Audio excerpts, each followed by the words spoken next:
Le MMA, parce que en gros j'ai un gros palmarès sportif avec un bagage judo, lutte et sambo, et ça correspondait à ce sport qui est un sport où on réunit tous les sports de combat, et ils sont venus me chercher justement pour être numéro 1 dans le MMA français.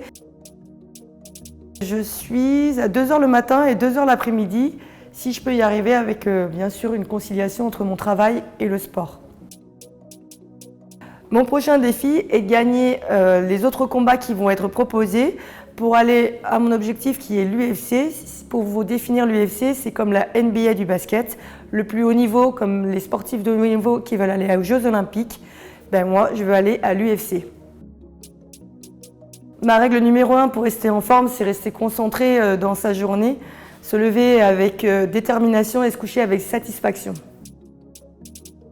Alors, je suis trade manager chez Thalys, je suis contrôleuse chez Thalys exactement. Mon comité local MGC est Val-de-Marne. Le courage, l'abnégation et la force. David Goggins, c'est un Américain qui s'est surpassé lors d'un défi où il a fait un marathon alors qu'il pesait plus de 150 kg ou 140 kg. Et il a réussi son défi et petit à petit, il a gravi autour de ses défis et gagné tous ses challenges. Et aujourd'hui, c'est un gros motivateur au niveau du mental. Ma motivation, c'est toujours d'aller plus loin et de me surpasser.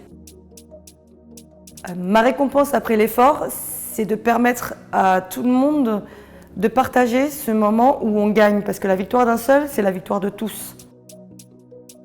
Quand je suis rentrée en équipe de France de judo, j'ai gagné donc ma première compétition en première division, mais j'en ai aussi un deuxième.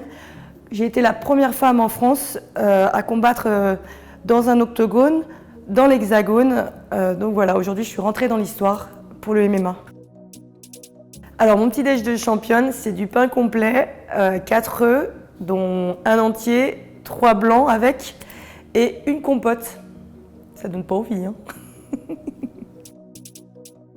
Toujours avoir rebondi d'un sport à un autre. Je suis passée du judo à la lutte, au sambo, au MMA, en passant du point de départ, c'est-à-dire en bas de la montagne, pour apprendre le sport, pour être en haut de cette montagne.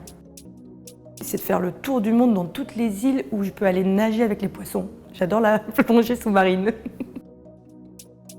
On a longtemps imaginé que le MMA était un sport de rue, alors qu'en vrai, c'est un sport avec des gens qui sont comme moi, qui travaillent et qui essaient de faire un sport de combat où tout est réuni et énormément cadré.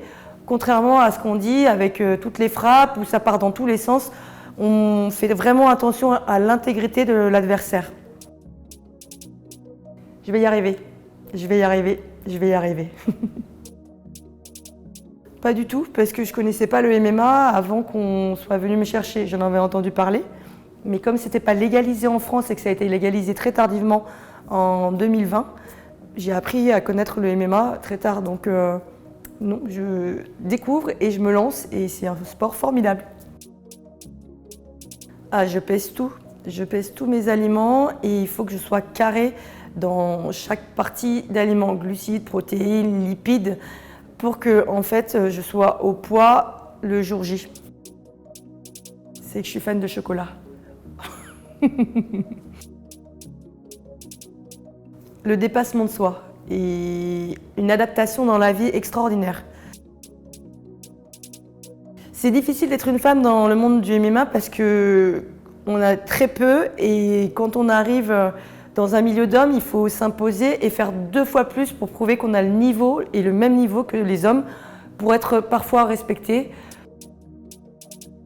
Oui, c'est utile parce qu'on a une confiance en soi qui permet de désamorcer quelques situations de personnes comme dans mon train qui sont agressifs et de garder le contrôle de soi. J'ai plus peur pour mon nez que mes dents. Il a fallu que je maîtrise un jeune de 13 ans qui était accroché à mon collègue en train de le taper.